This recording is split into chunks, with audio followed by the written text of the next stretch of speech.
Hello and welcome to this session. Today we are going to talk about what are the different ways to create a data frame. We will talk about three ways and we'll see how quickly we can able to do that. The first way is to create a data frame using a dictionary. Let's try to do that.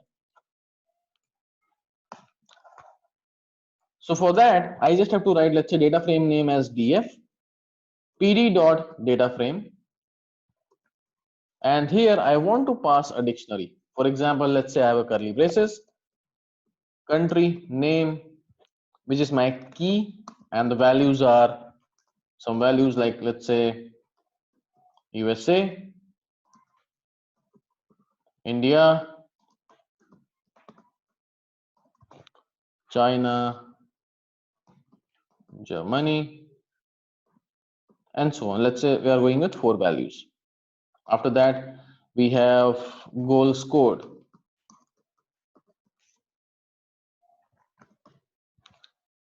Let's say 260, 140, 300, 270.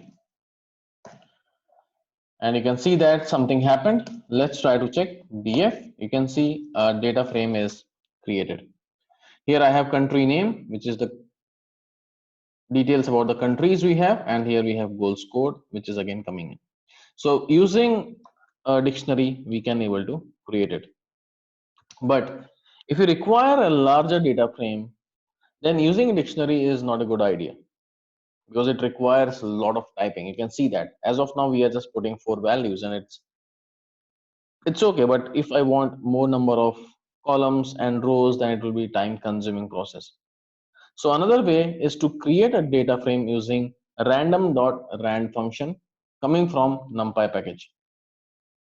This function will generate random data. Obviously, random data, when you want to create, then that option will be the best option.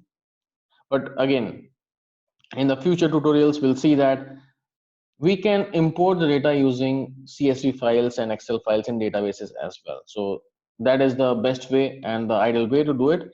But let's say I want to create a random data, then we are using this random.rand function. In this function, you need to pass the required number of rows and columns, and then this function to the data frame constructor. As this function is coming from NumPy, so we will have to import NumPy as well. So let's try to do this. So import NumPy as np. Let's execute this. After that, I will create, let's say, a function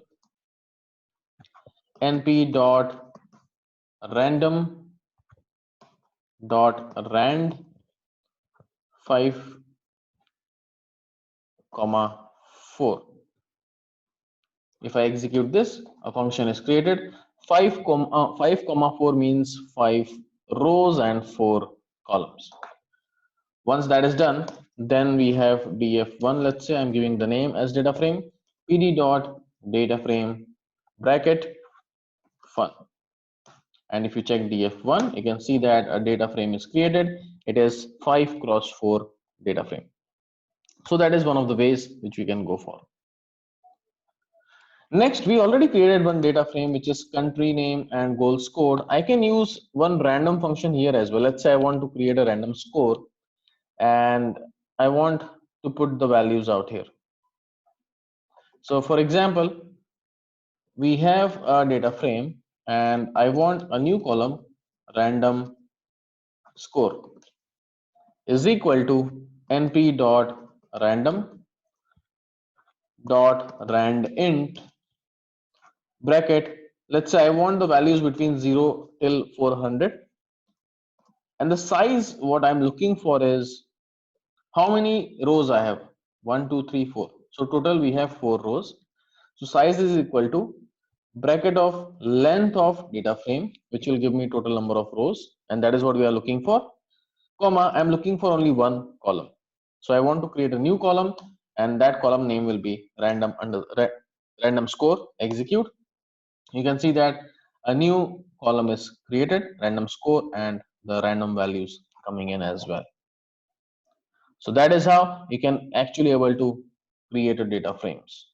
But obviously this is just to create a random data for practice purposes. We can able to do that, but in real-time scenario, we have to use the data sources like Excel, CSV files for more proper imputation of the data, or I can say a more importation of the data in Pandas through Pandas. Hope this makes sense. We'll see you in the next module. Till then, happy analyzing.